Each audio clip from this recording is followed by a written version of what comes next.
Hello बच्चों। आज से हम लोग स्टार्ट करने वाले हैं इग्नू के बीएससीजी और बीएसजी वाले बच्चों के लिए बीएमटीसी 134 यानी कि अलजेब्रा का क्रैश कोर्स। ये क्रैश कोर्स आपके इग्नू के न्यू एग्जाम पैटर्न का अकॉर्डिंग होने वाला है और इस कोर्स के अंदर आपको क्या मिलेगा। जैसा कि आप सभी जानते हो, आपका जो सिलेबस है, जो कोर्स है बीएमटीसी 134 यानी कि अलजेब्रा, इसके सिलेबस में टोटल 16 यूनिट है। इसलिए हमारे इस क्रैश कोर्स के अंदर भी जो टोटल जो लेक्चर्स हैं वो भी 16 लेक्चर्स होने वाले हैं। मतलब आपके एक लेक्चर्स के अंदर आपके एक यूनिट का पूरा सिलेबस फिनिश हो जाएगा। जैसे यहाँ पर हम आपको समझा देते हैं, आज हम लोग करने वाले हैं लेक्चर नंबर फर्स्ट। ठीक है, तो इस लेक्चर नंबर फर्स्ट के अंदर आपको जो यूनिट फर्स्ट है इसका पूरा का पूरा सिलेबस फिनिश हो जाएगा। और यूनिट फर्स्ट के अंदर हम आपको क्या करवाने वाले हैं वो भी हम आपको बता देते हैं। यूनिट फर्स्ट के अंदर जितने भी टॉपिक्स होंगे सभी टॉपिक्स कवर होंगे, उसके कॉन्सेप्ट के साथ आप बुक से मैच कर लीजिएगा। कोई भी टॉपिक आपका नहीं छूटेगा, सारे टॉपिक करवाए जाएंगे क्रैश कोर्स के अंदर भी। ठीक है, ऐसा नहीं है कि क्रैश कोर्स है तो कुछ ही टॉपिक कराएंगे या इंपोर्टेंट टॉपिक कराएंगे, ऐसा नहीं है।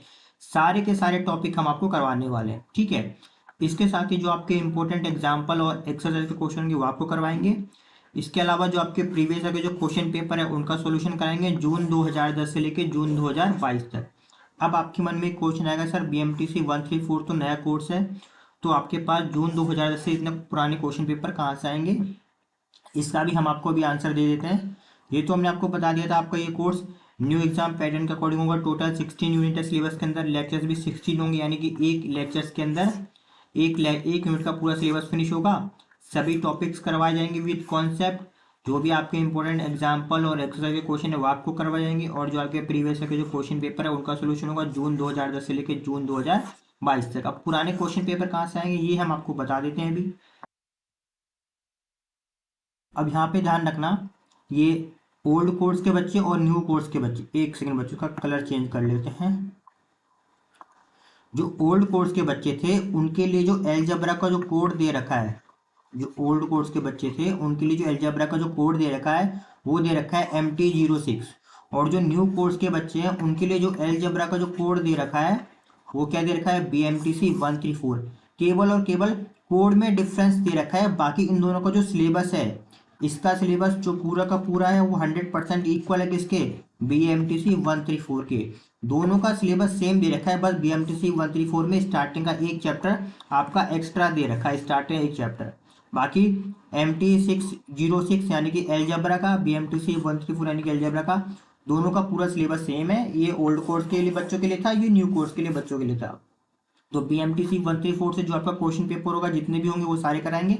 इसके साथ ही MT06 यानी एलजेब्रा का जो पुराने बच्चों के जो क्वेश्चन पेपर है उससे भी कराएंगे, उसके क्वेश्चन भी रिपीट हुए हैं ये हम आपको दिखा देंगे। ठीक है, तो स्टार्ट करते हैं आज की क्लास। ये तो आप समझ गए होंगे ना। ठीक है, तो आज हम स्टार्ट करने वाले हैं ब्लॉक फर्स्ट, जिसका नाम क्या दे रखा है हमारे पास। एक सेकंड बच्चों, ये थोड़ा सा मिस्टेक हो गई, इसे हम ठीक कर देते हैं अभी जस्ट।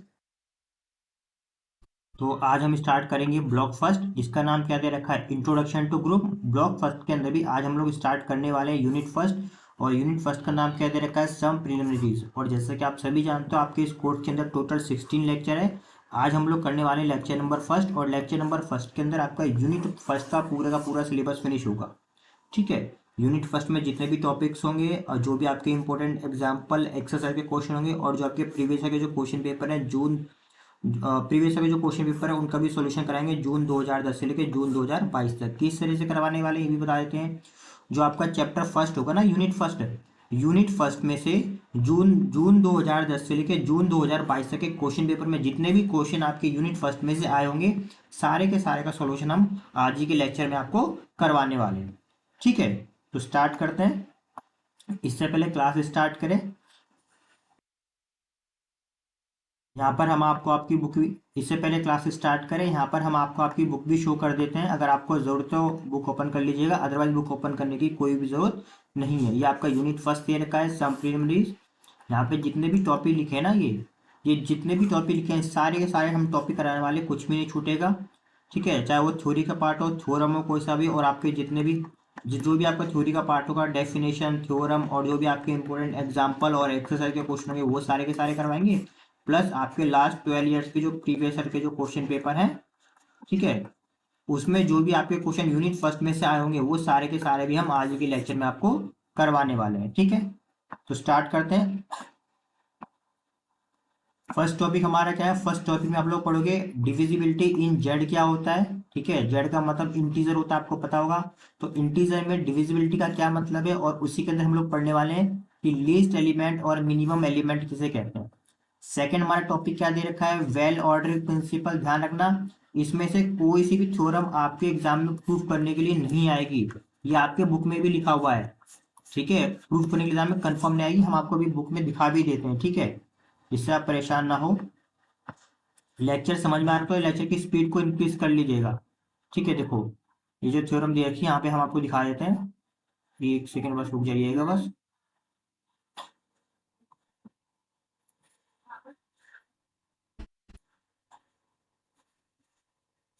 एक मिनट रुक जाइएगा।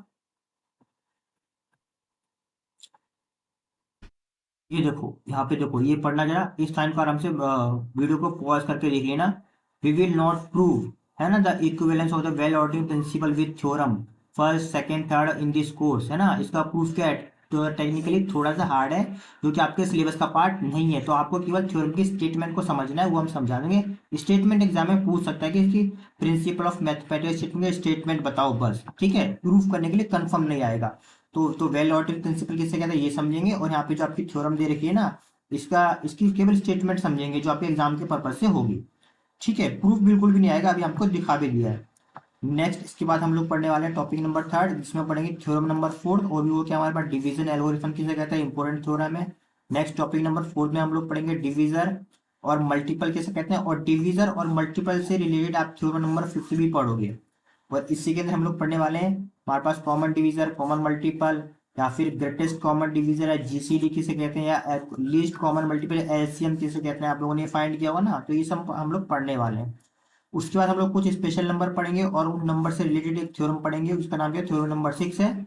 स्टेटमेंट बड़ी है, इसलिए यहाँ पे केवल हमने थ्योरम का नंबर लिखा हुआ है। ठीक है, कौन कौन से नंबर पढ़ने वाले हैं, रिलेटिव प्राइम या फिर को प्राइम किसे कहते हैं, दूसरा हम लोग पढ़ेंगे प्राइम और कंपोजिट नंबर किसे कहते हैं। नेक्स्ट टॉपिक नंबर 6 के अंदर हम लोग थ्योरम नंबर 7 पढ़ेंगे। थ्योरम नंबर 7 को शॉर्ट फॉर्म में फंडामेंटल थ्योरम ऑफ अर्थमेटिक भी अर्थमेटिक कहते हैं। और इसी थ्योरम से रिलेटेड, इसी थ्योरम के पर डिपेंड करते हुए प्रोबेबली फर्स्ट और थ्योरम 8 भी होगी जो हम साथ में पढ़ने वाले हैं। ठीक है, देखो ज्यादा बड़ा मत समझना, हमने बस डिटेल में लिखा है चैप्टर ताकि आपके सारे टॉपिक कवर होंगे। अगर आपको समझ में आ रहा है तो वीडियो को स्पीड को इंक्रीज करना, आराम से लिखना, डेफिनेटली आपको समझ में आएगा। नेक्स्ट टॉपिक नंबर 7 क्या देख रहा है, यूक्लिडियन एल्गोरिथम क्या होता है। 8 में क्या देखा हमारे पास, पार्टीशन एंड इक्विवेलेंस रिलेशन किसे कहते हैं। इसके अंदर हम लोग पढ़ने वाले रिलेशन किसे कहते हैं। तीन टाइप के रिलेशन होंगे, रिफ्लेक्सिव, सिमेट्रिक, ट्रांजिटिव। ये आपने रिलेशन फंक्शन वाले चैप्टर में भी पढ़ा हुआ है, यहाँ पे रिवीजन करेंगे। ठीक है, देन इक्विवेलेंस क्लास कहते हैं, रिलेशन किसे कहते हैं, इक्विवेलेंस क्लास किसे कहते हैं, ये इंपॉर्टेंट है, ध्यान रखना। ठीक है, इंपॉर्टेंट है। फिर पार्टीशन किसे कहते हैं वो समझेंगे, और पार्टीशन से रिलेटेड थ्योरम नंबर 9 हम लोग पढ़ने वाले हैं। ठीक है, और नेक्स्ट हम लोग पढ़ने वाले हैं topic number 10, introduction matrix. Matrix से सिर्फ बेसिक समझना है, इसमें से आपका कोई भी एग्जाम में नहीं आना। ठीक है, पॉसिबिलिटी है कुछ एप्लीकेशन आ जाए, वो हम आपको भी साथ में सब बता देंगे, लेकिन टाइप ऑफ मैट्रिक्स नहीं पूछेगा, ऑपरेशन ऑफ मैट्रिक्स नहीं पूछेगा, केवल आपको समझना है जल्दी जल्दी। ठीक है, एक बार समझ लेंगे, रिवीजन भी करने की आपको जरूरत नहीं पड़ेगी। लॉ ऑफ मैट्रिक्स क्या होता है, थ्योरम 10 और थ्योरम 11 है ना, बहुत सिंपल सा है, ये इंपॉर्टेंट नहीं है आपके पर्पज से। ठीक है, नेक्स्ट ये वाला इंपॉर्टेंट है, ध्यान रखिएगा, ये इंपॉर्टेंट है इस चैप्टर के लिए भी और आगे के जो चैप्टर्स होंगे उनके लिए भी, क्योंकि इस क्विज टॉपिक के अंदर आप जो भी सीखोगे ना, वो आने वाले जितने भी चैप्टर होंगे सभी में यूज होंगे। तो इसके अंदर हम लोग क्या परम्यूटेशन सीखेंगे, किसके लिए, रिजिड बॉडी मोशन के लिए, और सिमेट्री किसे कहते हैं, परम्यूटेशन किसे कहते हैं। इंपॉर्टेंट है, ध्यान रखना। ठीक है, इस चैप्टर के साथ साथ आने वाले चैप्टर में भी। तो ये तो आपको बता दिया था हमने। इस लेक्चर के अंदर हम लोग क्या करने वाले हैं, ऑल टॉपिक्स कवर होंगे, इंपॉर्टेंट एग्जाम्पल, एक्सरसाइज, और जो प्रीवियस है जो क्वेश्चन पेपर है उनका सोल्यूशन हम आपको करवाने वाले हैं। ठीक है, तो स्टार्ट करते हैं आज की क्लास हमारे फर्स्ट टॉपिक के साथ। तो हमारा ये फर्स्ट टॉपिक है। टॉपिक फर्स्ट में हम लोग क्या पढ़ने वाले हैं, हमारा फर्स्ट टॉपिक है डिविजिबिलिटी इन जेड का क्या मतलब है। सबसे पहले हम समझेंगे इंटीजर किसे कहते हैं। बच्चों ध्यान रखना, अगर आपको क्लास समझ में आ रही है तो वीडियो की स्पीड को इंक्रीज करके देखना, ठीक है, क्योंकि टॉपिक भी कई सारे हैं, है ना, टाइम भी आपके पास कम होगा। तो अगर आपको सिलेबस समझ में आ रहा है, लेक्चर समझ में आ रहा है, तो वीडियो की स्पीड को इंक्रीज कर लेना। तो फर्स्ट टॉपिक क्या है, डिविजिबिलिटी इन जेड। सबसे पहले जेड को समझिए, जेड क्या होता है, इंटीजर क्या होते हैं, फिर उसके अंदर डिविजिबिलिटी का मतलब क्या होता है। इसी के साथ इसी के तहत हम लोग समझ वाले हैं कि लीस्ट एलिमेंट या फिर मिनिमम एलिमेंट किसे कहते हैं। इसकी छोटी सी सिर्फ डेफिनेशन है, ठीक है, और एक्स्ट्रा कुछ भी नहीं है। तो स्टार्ट करते हैं। सबसे पहले हमने आपको बोला था हम इंटीजर के बारे में समझेंगे। इंटीजर को हम लोग जेड से शो करते हैं या फिर आप लोग आई से भी शो कर सकते हैं, ठीक है। इंटीजर को जेड से भी शो कर सकते हैं और आई से भी शो कर सकते हैं। इंटीजर में क्या होता है, इंटीजर में 3 टाइप के नंबर्स होते हैं। पहला होता है आपका जीरो सेंटर में, और जीरो के राइट साइड जितने भी नंबर होंगे वो सारे क्या होंगे, पॉजिटिव नंबर होंगे।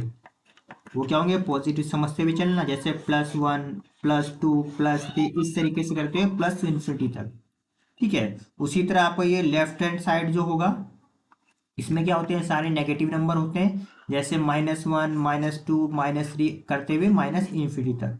यानी कि 3 नंबर हो गए, नेगेटिव, पॉजिटिव और सेंटर में क्या होता है हमारा जीरो।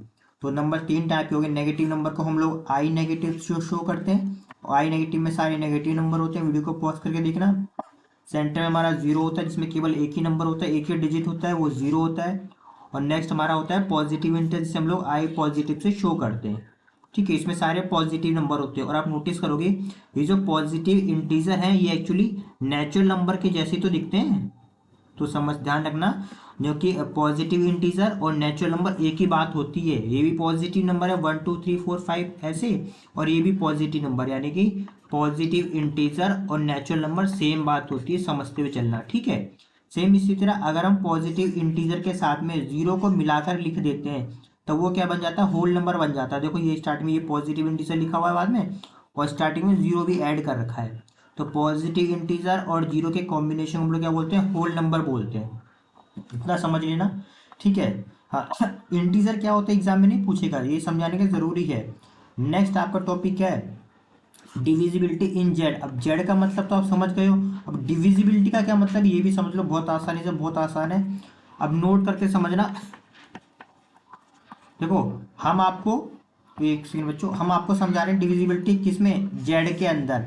लेकिन आपको कॉमन तरीके से पढ़ना है, आपको समझ में आना चाहिए कि डिविजिबिलिटी इन जेड का क्या मतलब होता है, डिविजिबिलिटी इन नेचुरल नंबर क्या होता है, डिविजिबिलिटी इन होल नंबर क्या होता है। इसी तरीके से कि किसी भी नंबर सिस्टम के लिए डिविजिबिलिटी का आखिर क्या मतलब होता है, डिविजिबिलिटी इन एनी सेट। एक समझना, बाकी सारे को कंपेयर करके सीखना, ठीक है।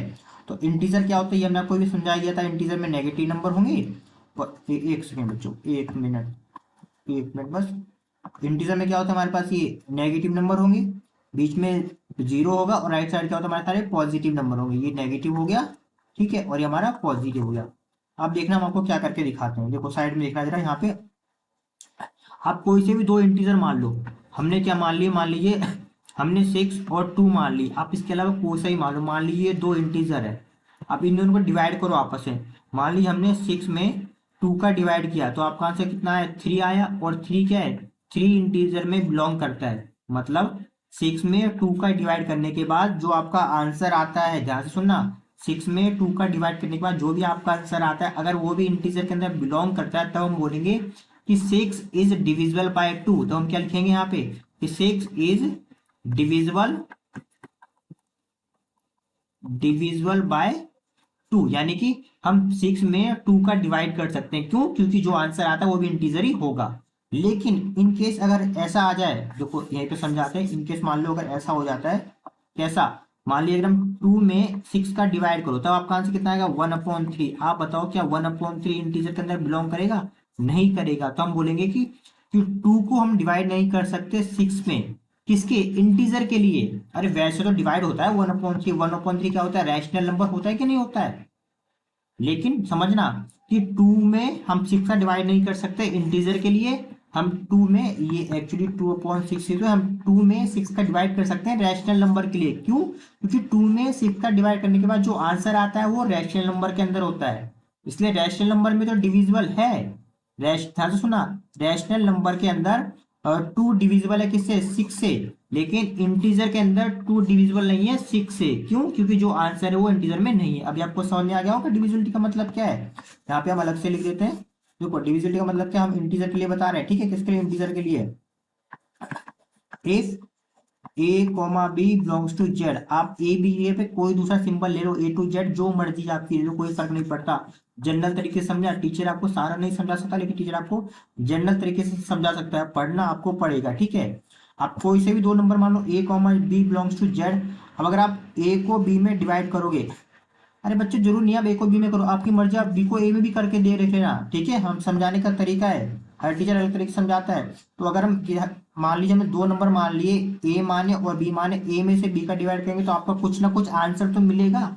अगर ये आंसर, यहाँ सुनना, अगर ये आंसर जो आपका आता है जिसको हमने सी बोल दिया, जैसे यहाँ पे क्या 3 मिला था, यहाँ पे क्या मिला था 1/3 मिला था, है ना। तो अगर ए में बी का डिवाइड करने पे जो आपका आंसर सी आ रहा है और वो इंटीजर के अंदर बिलोंग करेगा, तब हम क्या बोलेंगे कि ए यानी ऊपर वाला नंबर डिविजिबल है इस नीचे वाले नंबर से, या फिर ऐसे बोल दो कि A is divisible, A is divisible by किसे बी से, यानी ए को डिवाइड कर सकते हैं बी से। इतना क्लियर है। अगर अगर ए को बी से डिवाइड करने पे एक ऐसा नंबर आता है जो इंटीजर के अंदर बिलोंग नहीं करता, तब क्या बोलते हैं, नॉट डिविजिबल, जैसे हमने आपको अभी समझा दिया था। ठीक है, जैसे यहाँ पे चलते से एग्जाम्पल ले लेते हैं, एक ही वाला एग्जाम्पल ले लेते हैं, बहुत सिंपल। अब सेम लो, हमने क्या ले लिया, दो नंबर ले लिया, अगेन सेम लिखने का तरीका होता है सेम।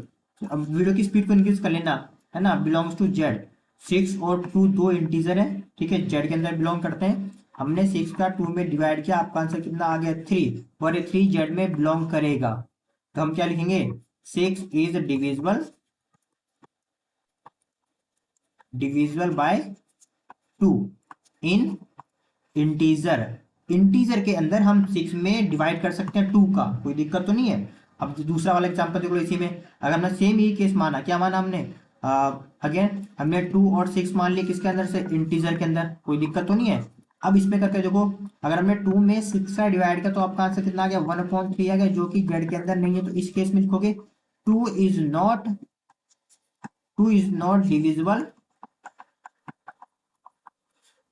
डिविजिबल बाय 6, है ना, इन जेड। इंटीजर में डिविजिबल नहीं है क्योंकि डिवाइड करने के बाद जो आंसर आ रहा है वो इंटीजर के अंदर नहीं आ रहा है। लेकिन अगर आप नोट करो कि 2 अपॉन, सॉरी एक सेकेंड, एक सेकेंड मिटा देते हैं इसे, यहाँ पे नोटिस करोगे कि 2/6 में जो वन डिवाइड करना, जो 1/3 आ रहा है वो किसके अंदर है, वो रैशनल नंबर के अंदर है।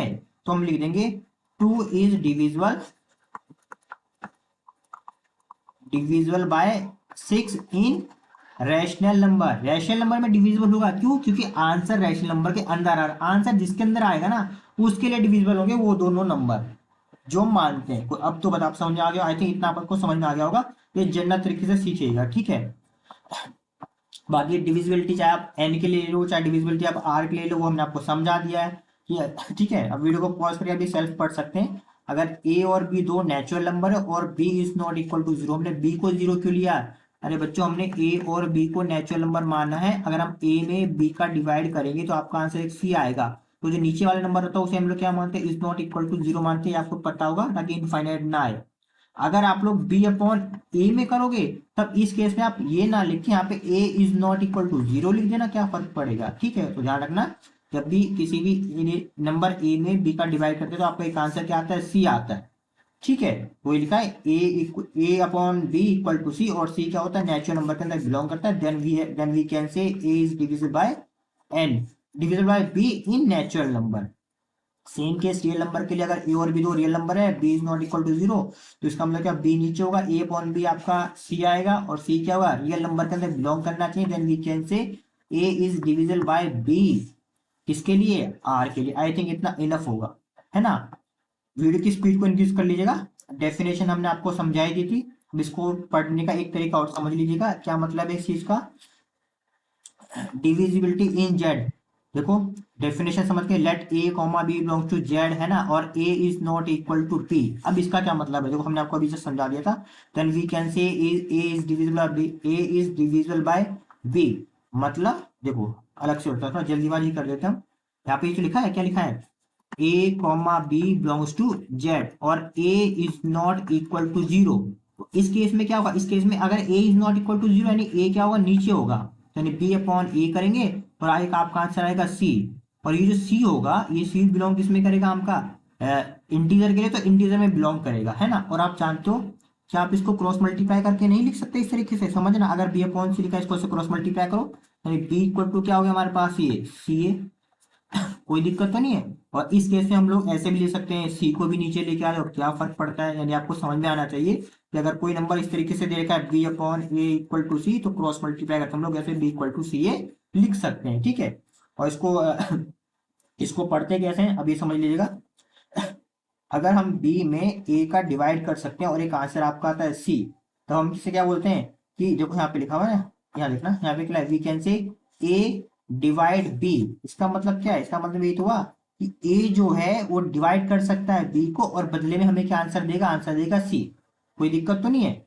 ठीक है, और इसको लिखने का और तरीका क्या ये भी है, अगर अगर बी ए से डिविजिबल है तो ए आपका आगे आता है और बी आपका पीछे आता है, ये ध्यान रखना। यानी नीचे वाला जो नंबर है वो आपका आगे लिखा जाता है और ऊपर वाला नंबर आपका पीछे लिखा जाता है, ये बात ध्यान रखिएगा।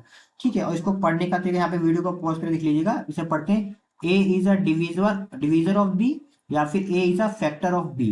यानी जो हमारा ए होगा, ये जो हमारा ए को हम लोग क्या बोलेंगे, ए को या तो हम लोग डिविजर बोलेंगे, ठीक है, डिविजर बोलेंगे, या तो हम इसको क्या बोलेंगे, फैक्टर बोलेंगे। किसका, बी का, ऊपर वाले नंबर का फैक्टर या डिविजर बोलेंगे। ठीक है, या फिर ये भी आपको पढ़ने का तरीका पता है ना, कि बी इज डिविजिबल बाय ए, ये भी हमने आपको बता दिया है कि यानी बी जो है वो डिविजिबल होगा, डिवाइड होगा किससे, ए के थ्रू। दूसरा लिखा है B is a multiple of B, multiple of A, ये देख लो जरा। अच्छा यहाँ पे, अच्छा चलो ये समझना, देखो एक सेकंड बाद ये मल्टीपल का क्या मतलब है ये भी समझना चाहिए। इसको क्रॉस करके ऐसे नहीं ले सकते, बी इक्वल टू में ए सी या फिर बी इक्वल टू में सी ए, क्या फर्क पड़ता है, एक ही तो बात है। मल्टीपल का मतलब क्या होता है, मल्टीपल का ये तो मतलब है बी किसका मल्टीपल है, ए और सी के मल्टीपल है। यानी ए को सी में मल्टीप्लाई करो तभी तो बी आएगा, या फिर सी में ए की मल्टीप्लाई करो बी आएगा। तो वही चीज यहाँ पे लिखी है, क्या लिखा है, B is a multiple of A, इसमें B is a multiple of C भी कर सकते हैं। ठीक है, और दूसरा केस, अगर ए डज नॉट डिवाइड बी, अगर ए बी को डिवाइड नहीं करता है, तो हम क्या लिखते हैं, ए और ये वर्टिकल लाइन ड्रॉ करके क्रॉस कर देंगे और बी कर देंगे। ठीक है, जो याद याद रखना, जो भी नंबर आपका आगे लिखा तो वो नीचे होता है ना, ए जो आगे लिखा है इसका मतलब क्या होगा, बी ऊपर होगा ऐसे और ये आपका नीचे होगा, कोई दिक्कत तो नहीं है। ठीक है, अब आगे बढ़ते हैं नेक्स्ट। ठीक है, इतना तो आप समझ गए होगे। अब नोट करके जरा इसका जनरल फॉर्म और समझ लीजिएगा। इसका मतलब आप सब समझ गए ना, if A comma B belongs to Z, हम इंटीजर की बात कर रहे हैं, एग्जाम में चेंज करके भी दे सकता है, उसकी मर्जी है। ठीक है, और हमारे पास किस केस में था, हाँ इसमें हम अपनी मर्जी से ले लेते हैं। ठीक है, और आपका बी क्या is not equal to zero, तो इसका मतलब होता है कि ए अपॉन बी, और आपका आंसर, आपका आंसर सी आएगा। एक सेकंड, तो बी को भी अच्छे से बनाना है, बी, और आपका आंसर क्या आने वाला है, सी आने वाला है। और सी क्या होता है, सी भी जेड के अंदर बिलोंग करेगा, तब भी होगा डिविजिबल। ठीक है, और इसको हम लोग कैसे लिख सकते हैं, ए इक्वल टू में बी सी करके। ठीक है, कोई दिक्कत तो नहीं है। इसी तरह अगर हमारे पास कोई दूसरा सिंबल है, मान लीजिए हमने एक्स और वाई ले लिया, बिलोंग्स टू जेड, है ना, और Y is not equal to zero, इस केस में हम लोग कैसे लिखेंगे, इस केस में ये नहीं कर देंगे एक्स अपन वाई, और एक आपका कोई नया आंसर सिंबल लिख लो, अरे ए बी सी जो मर्जी लिख लो, यहाँ भी सी लिख लो, कोई फर्क नहीं पड़ता, ये बात ध्यान रखना। ठीक है, इसको हम लोग कैसे लिख सकते हैं, सी वाई, कोई दिक्कत तो नहीं है। ये चीज आपको जनरल तरीके से समझ में आना चाहिए। ठीक है, बाकी जो भी जरूरत पड़ेगी हम आपको आने के टॉपिक के साथ साथ बताते चलेंगे। ये आपका इंपॉर्टेंट है, नोट करके याद रखना, आपके एग्जाम में भी पूछ सकते हैं, ये मोस्ट इंपॉर्टेंट है, ध्यान रखिएगा, ये हम आपको बता देते हैं पहले भी जितने भी एग्जाम हुए उसमें भी ये कई बार पूछा गया है। क्या पूछा गया है इसमें, ये बता रखना। पहले इसको समझा देते हैं अलग से, देखो, ताकि आपको डेरिवेशन करना, ये थ्योरम प्रूफ करने में आसानी होगी। अब मुझे बताओ, जब हम सिक्स में टू का डिवाइड करते हैं तो आंसर क्या आता है, आंसर क्या आता है, थ्री आता है ना। क्या थ्री के अलावा कोई दूसरा नंबर भी आता है, मुझे सोच के मत बताओ। जब भी हम सिक्स में टू का डिवाइड करेंगे तो आपके पास केवल एक ही आंसर आएगा, वो क्या होगा, थ्री होगा। ध्यान सुना, एक ही आंसर आएगा। तो अगर मान लो आपने 14 में सेवन का डिवाइड किया तो आपका आंसर कितना आएगा, टू आएगा। क्या और भी कोई आंसर आ सकता है, क्या 14 में सेवन का डिवाइड करने के बाद क्या टू के अलावा कोई और आंसर आ सकता है, नहीं, केवल टू ही आएगा। इसीलिए अगर हम बात करें 18 में हमारे पास मान लो थ्री का डिवाइड करते हैं, तो जो हम 18 में थ्री का डिवाइड करते हैं तो हमारे पास कितना आता है, हमारे पास, आपको सोच के बताओ, सिक्स आएगा। क्या सिक्स के अलावा क्या पॉसिबल है कि हम 18 में थ्री का डिवाइड करें और सिक्स के अलावा कोई और भी नंबर आए, नहीं पॉसिबल है, केवल सिक्स ही आएगा, केवल एक ही नंबर आएगा। और ये एक नंबर क्या कहलाता है, यूनिक नंबर, यूनिक, या बोल दो ओनली वन, ओनली वन। तो यही हमारे पास स्टेटमेंट दे रखी है। स्टेटमेंट क्या दे रखी है, देखो क्या देखिए हमारे पास स्टेटमेंट, यहाँ हम लोग कर देते हैं, इसी स्टेटमेंट को लिखिए हम लोग, जो हमने नोट करके लिखा है ना, ये स्टेटमेंट या शो दैट करके भी दे सकता है, ठीक है। तो इसके प्रूफ में देखते हैं। एक सेकेंड बच्चों, आपको मतलब तो समझ में आ गया होगा ना इसका, जो हमने अभी आपको समझाया है। तो इसका प्रूफ देखो, उसमें हमारे पास गिवन क्या देखा, पहले गिवन देख लो। गिवन में क्या दे रखा है, for A comma B belongs to Z, और ए क्या है, is not equal to zero. I think आपको समझ में आ रहा होगा, अगर A is not equal to zero इसका मतलब बी अपॉन ए करने वाले, ठीक है ना। एंड कॉमा लगा लिखा है इफ ए डिवाइड बी, ये तो मतलब है ए डिवाइड मतलब ए नीचे होगा बी आपका ऊपर होगा, then there exist a C belongs to Z. और आपको तो पता है जब ए में बी का डिवाइड करते हैं आपका सी आता है, वो भी इंटीजर में होता है, कोई दिक्कत तो नहीं है। सच दैट, और वो सी कैसा होता है, सी ऐसा होता है कि ए सी इक्वल टू में बी। अभी तो हमने आपको बताया, हमने आपको बताया था, बैक जाके देखो, बी इक्वल टू में ए सी तो लिखा था, ये तो हमने आपको बताया था, कोई दिक्कत तो नहीं है ना। तो आपको ये बात आपको प्रूफ करना है,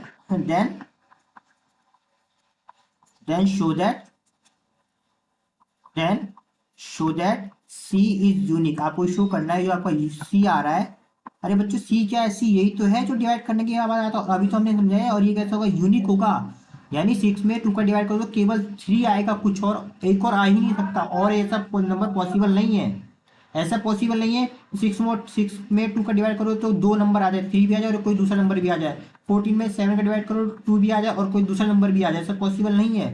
तो ये जो ये सी था, और हमें बताना है कि जो सी होगा वही क्या होगा, हमारा यूनिक होगा। इसे प्रूव करना है, करें बहुत आसान है, बहुत छोटे से थ्योरम है, उसका प्रूव करेंगे, ठीक है। ठीक है, तो इसे हम लोग प्रूव करते हैं। ये नोट टू करके हमने लिख दिया, इंपॉर्टेंट थ्योरम है, इसको जैसे हमने लिखा है ना इस तरीके से एग्जाम में आ सकता है। थोड़ा सा ग्रामर चेंज हो सकती है, लेकिन होगा इसका मतलब यही। अगर आपको ये समझ में आ गया तो आप उसको भी समझ जाओगे, चाहे एग्जामर ग्रामर को चेंज करके ही क्यों ना दे, ठीक है। तो इसका प्रूफ क्या हुआ, देखो देखो प्रूफ करने से, देखो प्रूफ करने से ना, आप जरा मतलब सुना प्रूफ को आगे करना कैसे। मान लीजिए आप क्लास में हो, क्लास में बहुत सारे बच्चे हैं, और टीचर ने किसी 2 बच्चों को उठाया और उन बच्चों से क्या बोल दिया, बेटा बी में ए का डिवाइड दो, है ना। तो पहले वाले ने बी में ए का डिवाइड किया, उसका आंसर आ गया सी, कोई भी एक आंसर आ सकता है। दूसरे वाले ने भी बी में ए का डिवाइड किया, उसका आंसर आ गया क्या, डी। समझ रहे हो, 2 बच्चों को, 2 बच्चे हैं, दोनों को सेम बोला है कि बी में ए का डिवाइड दो, बी में ए का डिवाइड दो, पहले का आंसर आया सी, दूसरे का आंसर आया सी। और जब टीचर ने दोनों का चेक किया तो एक्चुअली में दोनों का आंसर क्या मिला, हमारे पास सेम मिला। मान लीजिए 3 है, तो आपको वही शो करना है कि सी और डी जो होंगे एक्चुअली में आपस में वो इक्वली ही होंगे। समझ रहे हो, अब यहाँ पे देखना जरा आराम से, हम करके दिखा देते हैं आपको, ठीक है। यहाँ पे हम कर देते हैं, देखो, let let we have 2 integer, एक सेकंड बच्चों, थोड़ी सी राइटिंग ठीक कर लेते हैं। Let we have 2 integer c comma D such that, एक मिनट बच्चों, एक मिनट रुकना जरा, एक मिनट बस। Let we have 2 integer, we have 2 integers c comma D for a divide b such that, मतलब हमारे पास 2 इंटीजर है, कौन कौन से 2 इंटीजर हैं, हमारे पास 2 इंटीजर हैं सी और डी, किसके लिए, जब ए बी को डिवाइड करता है। और किस तरीके से, सच दैट, यहाँ पे देखो, अगर हम पहले सी के लिए करते हैं, ठीक है, ध्यान से सुनना। अगर हम बी में ए का डिवाइड करेंगे तो हमारे पास आंसर क्या आएगा, सी आएगा, है ना। और सी क्या हमारे पास लिखोगे, for some C belongs to Z, और इसको हम लोग कुछ इस तरीके से नहीं लिख सकते, बी अपॉन, और एक्चुअली क्रॉस मल्टीप्लाई करके हमने आपको बताया था ना अभी, इसको ऐसे कर दो, बी इक्वल टू में सी ए या ए सी, जो भी मर्जी आप लिख सकते हो, है ना। For for some C belongs to Z, equation number first. Second, अभी देखो हमने सी का यूज कर लिया ए बी अपॉन ए के लिए, अब डी का भी यूज करेंगे ए डिवाइड बी के लिए, है ना। यहाँ पे क्या हो जाएगा, नाउ नाउ अगेन हमारे पास इसमें क्या है, हमारे पास बी अपॉन ए और डिवाइड में कितना हमारा डी आंसर आ रहा है ना। For some D belongs to Z, तो इसको भी हम लोग कुछ इस तरीके से लिख सकते हैं, बी इक्वल टू में ए डी करके for some D belongs to Z, ये हमारे पास इक्वेशन नंबर सेकेंड। कर लोगे? यहाँ पे हमें ये तो दिखाना था, हमने क्या किया, देखो देखो, हमने जब बी में ए का डिवाइड किया तो पहले वाले केस में हमारे पास क्या मिला, सी मिला, और जब हमने बी में ए का डिवाइड किया तो हमारे दूसरे केस में क्या मिला, डी मिला। और आपको दिखाना ये सी और डी क्या है, आपस में इक्वल है, सेम है, ठीक है। तो यहाँ पे नोटिस करो, इक्वेशन फर्स्ट में बी की वैल्यू है ना, इक्वेशन फर्स्ट में लेफ्ट हैंड साइड बी है, और इक्वेशन सेकंड में भी लेफ्ट हैंड साइड क्या बी है, यानी दोनों के आपस में क्या होंगे, सेम होंगे, ठीक है। देयरफॉर फ्रॉम, एक सेकंड बच्चों, therefore from equation first and second, क्योंकि दोनों की लेफ्ट हैंड साइड सेम है तो हम लोग कैसा ले सकते हैं, ए सी इक्वल टू में ए डी, और इस समय हमें लेफ्ट हैंड कैंसिल रूल पता है, हम ए से ए कैंसिल कर देंगे, और सी इक्वल टू क्या है हमारे पास अगर डी, और यही तो हमें प्रूफ करना था, हैंस प्रूफ। हमें क्या प्रूफ करना था कि जब हम लोग बी में ए का डिवाइड करते हैं तो जो आंसर आता है सी, और अगर हम बी में ए का डिवाइड करें तो आंसर आता है डी, वो एक्चुअली दो कभी नहीं आएगा, जो भी अलग अलग आपको लगेगा वो एक्चुअली में सेम टू सेम होगा, ठीक है। कर लोगे इतना? अब नेक्स्ट यहाँ पे देखो, ये इतना कर लोगे, वो प्रूफ जो इंपॉर्टेंट है ध्यान रखना, ये जो हमने आपको बताया था ये कर लेना अच्छे से, ठीक है। नेक्स्ट हमारे पास एक नोटिस करना, जीरो का क्या मतलब है, समझने की कोशिश करो। देखो आपने ये सीखा है, आपने सीखा होगा, अगर हम जीरो में किसी भी इंटीजर की मल्टीप्लाई करते हैं तो आपका आंसर जीरो आता है। यहाँ पे जेड क्या है, जेड एक इंटीजर है, मतलब जेड कुछ भी हो सकता है, जेड वन भी हो सकता है, टू भी हो सकता है, थ्री भी हो सकता है ना, जेड कोई नेगेटिव नंबर भी हो सकता है, कुछ भी हो सकता है, या फिर जेड हमारे पास क्या है, जीरो भी हो सकता है। तो यहाँ पे आपने नोटिस किया होगा, अगर हम जीरो में, एक सेकंड का कलर चेंज कर लेते हैं, अगर हम जीरो में किसी भी नंबर की मल्टीप्लाई करें तो आपका आंसर क्या आता है, जीरो आता है। इसको मैं ऐसे कर लग लिख सकते हैं, Z equal to zero upon में जीरो, अरे ये जीरो नीचे आ जाएगा। अब इस केस में मुझे बताना, जेड के लिए हम क्या पुट कर सकते हैं, वन पुट कर सकते हैं, क्योंकि जेड तो इंटीजर है, तो जीरो अपॉन जीरो, समझना अभी हम क्या लिखने वाले हैं, क्योंकि जेड इंटीजर है तो इसलिए हम टू भी लिख सकते हैं, यानी two zero upon zero. Z integer यहाँ पे हम क्या लिख सकते हैं, थ्री भी लिख सकते हैं, यानी जीरो अपॉन जीरो, कोई दिक्कत तो नहीं है। या फिर जेड हमारे पास इंटीजर तो माइनस वन भी लिख सकते हैं, जीरो अपॉन जीरो, है ना, या फिर माइनस टू भी लिख सकते हैं। ऐसा हम क्यों लिख रहे हैं भी जरा समझना, बस एक मिनट रुकना बस, है ना। अब यहाँ पे मुझे बताओ, क्या ऐसा पॉसिबल है कि जीरो में जीरो का डिवाइड दे और कई सारे आंसर आ जाए, जीरो में जीरो का डिवाइड दे, अब आपका आंसर वन भी आ रहा है, आपका आंसर टू भी आ रहा है, आपका आंसर थ्री भी आ रहा है, ऐसा तो पॉसिबल हो ही नहीं सकता। अभी तो हमने पढ़ा कि डिवाइड करने पर केवल और केवल एक ही आंसर आता है, ये देखो यहाँ पढ़ा ना, केवल केवल एक ही आंसर आता है, वो सीओडी आपस में यूनिक होते हैं। तो ऐसा पॉसिबल नहीं है कि जीरो में जीरो का डिवाइड करो आपका आंसर वन आ जाए, जीरो में जीरो का डिवाइड करो आंसर पर टू भी आ जाए, थ्री भी आ जाए, माइनस टू भी आ जाए, माइनस, ऐसा पॉसिबल नहीं। इसका मतलब ये हुआ कि जीरो में जीरो का डिवाइड करना कैसा, वो अनडिटरमाइंड है या फिर इनफाइनाइट है, इसे हम लोग क्या बोलते हैं, इनफाइनाइट है, ठीक है, नहीं पॉसिबल नहीं है, जीरो में जीरो का डिवाइड करना पॉसिबल नहीं है। इतना क्लियर है आपको? ठीक है, अब कुछ क्वेश्चन कर लेते हैं जो आपके एग्जाम में आ सकते हैं। ये आपकी बुक का ही E1 का सेकंड क्वेश्चन है, इंपॉर्टेंट है, ठीक है। इसमें क्या कहा है, इसको यहाँ पर हम आपको अलग से समझा देते हैं ताकि ये आपके लिए करना आसान हो, ठीक है। इसमें ये कहा है, देखो जरा समझने की कोशिश करना। मान लीजिए अगर ए जो है वो बी को डिवाइड करता है, और अगर हम ए में सी की मल्टीप्लाई कर दें और बी में भी सी की मल्टीप्लाई करें, तो इस केस में ए सी भी बी सी को डिवाइड करेगा सेम आंसर के लिए। जैसे मान लीजिए यहाँ पे हम आंसर लेते हैं, हमने ए क्या ले लिया, हमने टू ले लिया, और बी हमने क्या लिया, हमने मान लीजिए सिक्स ले लिया, और सी हमने ले लिया हमारे पास फोर ले लिया, है ना। तो इस केस में आप देखोगे कि ध्यान से ना, हम कलर चेंज करके आपको दिखा देते हैं इस वाले के लिए। पहले ए हमारे पास टू है, इसका मतलब टू सिक्स को डिवाइड करता है, यस करता है ना, टू सिक्स को डिवाइड कर कितना आंसर आएगा, यहाँ कर दो, कितना आपका आंसर आ रहा है, थ्री आ रहा है, कोई दिक्कत तो नहीं है। अब दूसरे वाली इस वाले केस में देखो, अगर हम क्या करते हैं, ए में सी की मल्टीप्लाई करते हैं, मतलब अगर हम ए में फोर सी मतलब फोर की मल्टीप्लाई करें, कितना आएगा हमारे पास, ये फोर टू सा एट, है ना, और डिवाइड बी में सी की मल्टीप्लाई करो, यानी सिक्स फोर जा कितना हो गया, तो कितना हमारे पास 24। तो अगर हम इस केस में डिवाइड करके देखो तो कितना आएगा, 24 डिवाइड बाई 8, तब भी आपका आंसर कितना आ रहा है हमारे पास, 3 आ रहा है। कहने का सिंपल सा मतलब है, अगर ए बी को डिवाइड करता है और आपका आंसर कोई एक आंसर आपका आता है 3, समझना, और अगर हम ए में और अगर हम ए में और बी में किसी सेम नंबर की मल्टीप्लाई कर देंगे, फिर हम ए सी को बी सी में डिवाइड करेंगे, तब भी आपका आंसर क्या आने वाला है, सेम आने वाला है। अब थिंक आई थिंक आप समझ गए हो ना, ठीक है। हाँ, एक नोट करें साइड में और अलग से बता देते हैं। देखो, अगर ए बी को डिवाइड कर रहा है तो इसका मतलब क्या होगा, इसका मतलब ये होगा ना कि ए में बी को डिवाइड करो और आपका एक आंसर आएगा, है ना। और अगर ए सी और बी सी को डिवाइड कर रहा है तो इसका मतलब ये क्या है, इस एक, अरे बच्चों एक मिनट लिखने का तरीका बस वही है। ठीक है, अब इस केस में क्या, अगर ए सी बी सी को डिवाइड कर रहा है तो इसका मतलब यही तो हो गया, क्या हमारे पास दे रखा है कि बी सी डिवाइड बाय हमारे पास क्या होगा, ए सी, तो ये भी आंसर क्या होगा, एक्चुअली इन दोनों के आंसर क्या होंगे, सेम होंगे, है ना। कोई दिक्कत तो नहीं है, तो अभी करके दिखा देते हैं, आराम से देखना। वीडियो की स्पीड को इंक्रीज करना अगर आपको समझ में आ रहा हो तो, ठीक है। जब अभी कर दे तुरंत जल्दी से।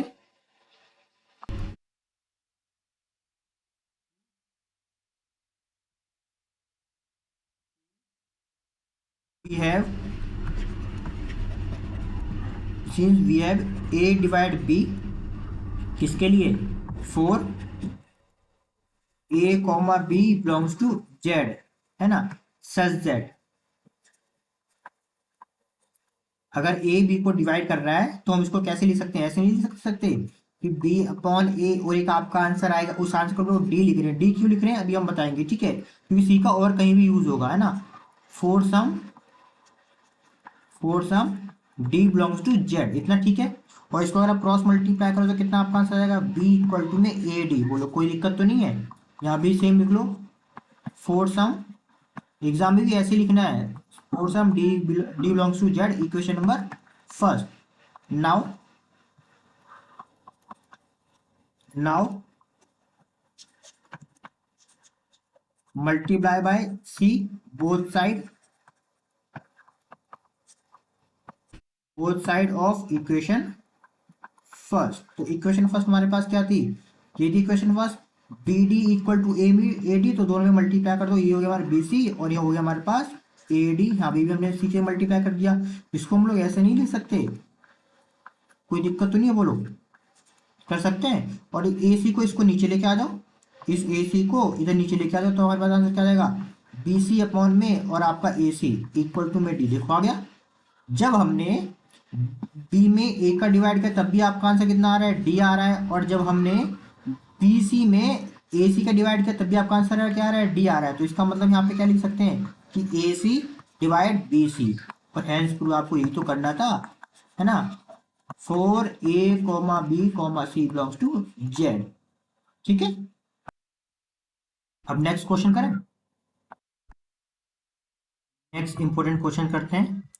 ये आपकी बुक का E1 का थर्ड है, ठीक है। इसको समझने से पहले क्या है, इसमें क्या क्या है, अगर ए बी को डिवाइड करता है, बी सी को डिवाइड करता है, तो ए जो होगा वो सी को डिवाइड करेगा। जैसे यहाँ पर हम आपको साइड में अलग से समझा देते हैं तो ये आपको आसानी से समझ में आएगा, ठीक है। नोट करके, for all A B, A comma B comma C belongs to C Z, मतलब ए बी सी तीन नंबर है, इंटीजर है। कैसा, अगर ए बी को डिवाइड करेगा, है ना, और हमारे पास क्या है, बी सी को डिवाइड करेगा, इसका मतलब क्या होगा, जो ए जो होगा वो सी को भी डिवाइड करेगा। जैसे यहाँ पर हम नंबर मान लेते कोई से भी अपनी मर्जी से, मान लीजिए हमने ए इक्वल टू क्या मान लिया, टू मान लिया, बी इक्वल टू हमने क्या मान लिया, सिक्स मान लिया, और सी इक्वल टू हमने क्या मान लिया, हमने 18 मान लिया। अब इसको करके देखो, अब ध्यान समझना, इस पहले वाले केस के लिए, है ना, ए और बी, तो इस पहले वाले केस के लिए ऑब्वियस बात है, टू जो है सिक्स को डिवाइड करता है कि नहीं। सिक्स में टू का डिवाइड करो, आपका आंसर कितना आ रहा है, हमारे पास थ्री आ रहा है, ठीक है। दूसरे वाले केस में देखो, बी और सी, यानी बी हमारे पास क्या दे रखा है, सिक्स दे रखा है। तो अगर हम बी में सी यानी 18, सी यानी 18 का डिवाइड करेंगे तो हमारा आंसर कितना आएगा, 18 अपॉन में सिक्स, तो हमारा आंसर कितना आएगा, हमारे पास आएगा थ्री आएगा, ठीक है। सेम, कोई दिक्कत तो नहीं है। इस केस में देखो, अब क्या था हमारे पास, तो ए जो होगा सी को डिवाइड करेगा, तो यहाँ पे ए हमारे पास क्या देखा, टू दे रखा है, ए का टू, और सी हमारे पास क्या दे रखा है, 18 दे रखा है। तो इसको डिवाइड करो, हमारे पास कितना आंसर आ जाएगा, 18 अपॉन में टू, हमारे पास कितना आ जाएगा, 9, ठीक है। आई थिंक आप समझ के होंगे कि अगर कोई, अगर ए नंबर बी को डिवाइड करता है और बी सी को डिवाइड करता है, तो सीधी सी बात है ए जो होगा वो सी को भी डिवाइड करेगा। अब इसको हम प्रूव करते हैं बहुत आसानी से, बहुत ही सिंपल है ये।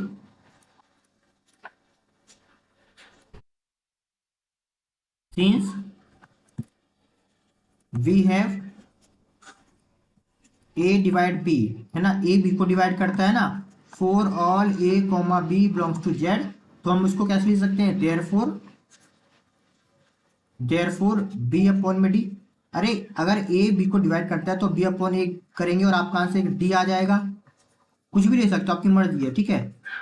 For some D belongs to Z, हम डी क्यों ले रहे हैं, क्योंकि बच्चों सी का यूज यहाँ पे ऑलरेडी कर रखा है ना, जिस सिंबल का यूज ऑलरेडी कर रखा है वो सिंबल दोबारा तो नहीं ले सकते, तो सी ऑलरेडी यूज कर रखा है तो हमने सी नहीं लिया, हमने क्या लिया, डी ले लिया, ठीक है। इस तरफ सिंबल आप चेंज कर लीजिएगा।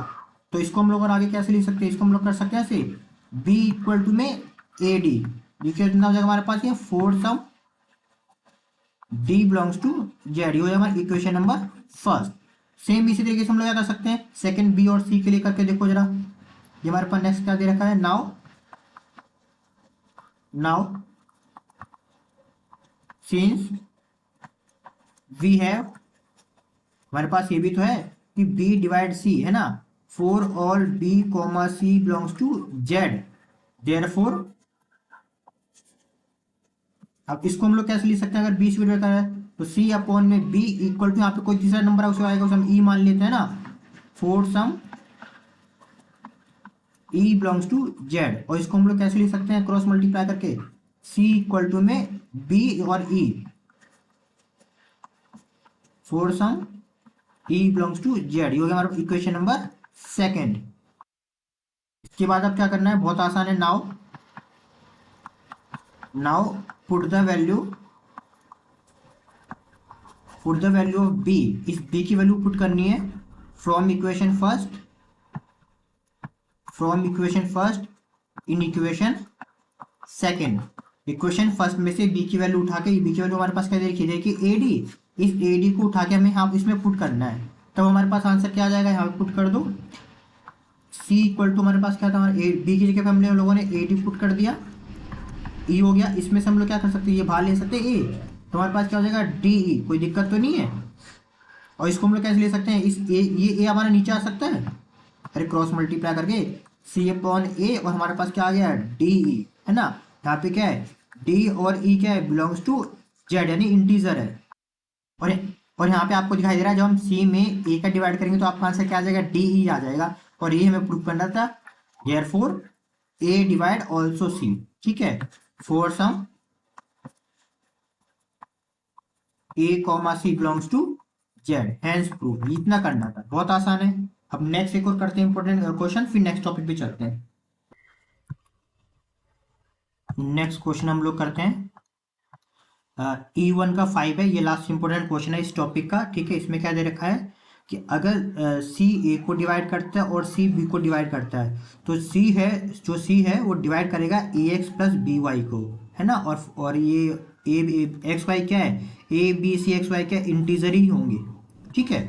आप नंबर के थ्रू वेरीफाई कर सकते हैं, सब प्रूफ कर देते हैं, जैसे बहुत ही आसानी है प्रूफ करना, आई थिंक आपको इन सब का मतलब बहुत आसानी से पता होगा, ठीक है। क्या दिया हमारे पास, ये since we F C divide A, है ना, एंड सी डिवाइड बी, ये हमारे पास दोनों दे रखा है, for all a comma B comma C belongs to Z, therefore, क्योंकि हमारे पास दो केस दे रखे, कौन कौन से, कि सी ए को डिवाइड करता है और सी बी को डिवाइड करता है, दोनों केस दे रखे। तो अगर हम पहले वाले केस की बात करें तो हम लोग ऐसे लिख सकते हैं कि ए अपॉन सी, अगर सी ए को डिवाइड करेगा तो ए अपॉन सी होगा, एक आपका आंसर आएगा डी, मैं लिख दो for some D belongs to Z, और इसको हम लोग क्रॉस मल्टीप्लाई करके कैसे लिख सकते हैं कि ए इक्वल टू में हमारे पास सी डी हो गया, कोई दिक्कत तो नहीं है, for some D belongs to Z, ये हो गया हमारा इक्वेशन नंबर फर्स्ट। अभी हमने सी अपॉन ए के लिए कर दिया, हम इसके लिए करेंगे, किसके लिए करेंगे, और सी और बी के लिए करेंगे, ठीक है। नाउ ठीक है, तो इस केस में हम लोग क्या लिख सकते हैं, अगर आपका सी बी को डिवाइड कर रहा है तो हम लोग इस तरह से लिख सकते हैं, नाउ अगेन इसको हम लिख सकते हैं बी अपॉन में सी और किसी एक नए नंबर ई के लिए, ठीक है ना, for some E belongs to Z, और इसको हम लोग क्रॉस मल्टीप्लाई करके कुछ ऐसे नहीं लिख सकते, बी इक्वल टू में सी, है ना, for some E belongs to Z, ये हो गया हमारे पास इक्वेशन नंबर सेकंड। कोई दिक्कत तो नहीं है। नाउ अब देखो यहाँ पे हमें क्या करना क्या है। Now 4x y belongs to Z, ये हमें क्यों ले रहे हैं, हम आपको बताया था हमें यही तो चाहिए था। हमें क्या चाहिए, हमें ये चाहिए, हमें ये प्रूव करना है कि सी डिवाइड करता है किसको, ए एक्स प्लस में बी वाई को, यानी इसको अगर हम सही से लिखे तो इसका मतलब ये तो है आपको ये कैसा ए एक्स प्लस बी वाई और अपॉन में सी, ये तो लिखा होगा। तो हमें यानी हमें ए एक्स और बी वाई लेके आना है, ठीक है।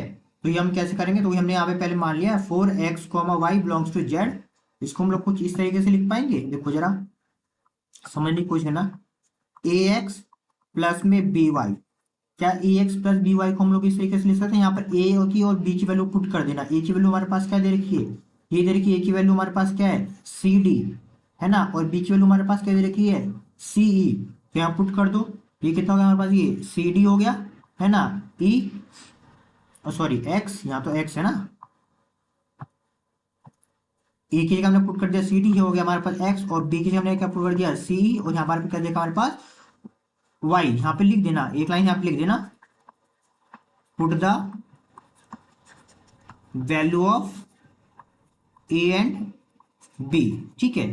अब इसको हम लोग कैसे लिख सकते हैं, देखो समझो आराम से, बहुत आसानी से, बहुत ही आसान है। ए एक्स प्लस में बी वाई इक्वल टू में, क्या आप इन दोनों में से सी को बाहर नहीं ले सकते, हम सी को ऐसे बाहर ले लेते हैं सी, और ये क्या हो गया हमारे पास ये डी एक्स प्लस में इसमें से भी सी बाहर लो, ये हो गया हमारे पास ई वाई। इसमें से हम लोग सी कॉमन ले सकते हैं, ये क्या हमारे पास था ए एक्स प्लस में बी वाई, दोनों में से सी कॉमन ले सकते हैं, तो अंदर क्या बचेगा हमारे पास, ये बैक करके देख लेना आप लोग, डी एक्स प्लस में और ई वाई, और ये सी आपका नीचे आ सकता है ही नहीं आ सकता, ए एक्स प्लस में बी वाई और अपॉन में सी, वीडियो को बैक करके देखना, हमें यही तो लाना था। और जब जब हम ए एक्स बी वाई में सी का डिवाइड करेंगे तो आपका आंसर कितना आएगा, डी एक्स प्लस में ई वाई आएगा। कहने दोगे for for some d x e y belongs to Z, ठीक है। और इसको हम लोग लिख सकते हैं, इंप्लाइज क्या कर सकते हैं कि सी डिवाइड करता है किसको, ए एक्स प्लस में बी वाई को, फोर सम, अब यहाँ सारे वैल्यू पुट कर दो, क्या हमारे for some a comma B comma c है ना, x comma y comma belongs to Z, hence proof, इतना हमें करना था, कर लोगे। अब नेक्स्ट टॉपिक देख लेते हैं, आपका जो नेक्स्ट टॉपिक है हमारे पास, अभी जो हमने लास्ट टॉपिक करा उसका उतना ही करना था और एक्स्ट्रा कुछ भी नहीं करना। नेक्स्ट टॉपिक हमारा क्या देखा है, लीस्ट एलिमेंट या फिर मिनिमम एलिमेंट कैसे कहते हैं। आपको लीस्ट और मिनिमम ना इस वर्ड से आपको समझ में आ रहा होगा। लीस्ट मतलब क्या होता है, छोटा है ना, मिनिमम मिनिमम लिस्ट छोटा सबसे कम। तो पहले इसका एग्जांपल समझ लो, फिर इसकी डेफिनेशन समझाते हैं, नोट करके समझने की कोशिश करना। मान लो आपको यहाँ पे एक सेट दे रखा है, जेड तो पता आपको क्या होता है ना, जीरो होगा प्लस वन होगा प्लस टू होगा प्लस थ्री होगा, ऐसे होगा है ना, इधर होगा माइनस वन माइनस टू, ऐसे होगा।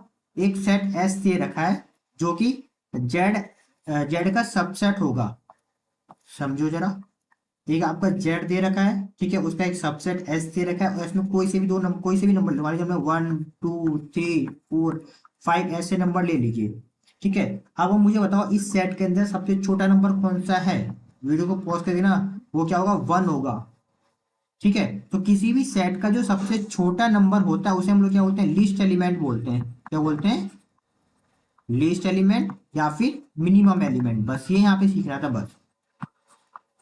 अब बाकी के जो नंबर होते हैं, और इसी लीस्ट एलिमेंट को हम लोग किससे शो करते हैं, ए से शो करते हैं, किससे शो करते हैं, ए से शो करते हैं। और जो लीस्ट एलिमेंट होता है वो क्या, लीस्ट एलिमेंट लेस देन और इक्वल होता है किससे, बी से, और बी क्या होते हैं, बी होते हैं for all b belongs to आपका एस, या कैसे ऐसे बोल दो, ये वन क्या है, वन आपका ए है, और बाकी के ये सारे क्या, ये सारे बी हैं, ये सारे क्या हमारे पास बी, यानी ए की जो वैल्यू होगी बाकी के सारे नंबर से क्या होती है, छोटी होती है, वही यहाँ पे लिखा हुआ है, ठीक है। क्या लिखा हुआ है, an element A belongs to S is called the least element और minimum element if A less than और इक्वल टू बी फोर और बी बिलोंग्स टू ए, मतलब वो एलिमेंट जो बाकी के सभी एलिमेंट से छोटा होता है उसे हम लीस्ट एलिमेंट बोलते हैं, हम ए से शो करते हैं, और बाकी के सभी एलिमेंट को हम लोग किस शो करते हैं, बी से शो करें, ठीक है। अब नेक्स्ट टॉपिक पढ़ते हैं हम लोग आगे जल्दी से,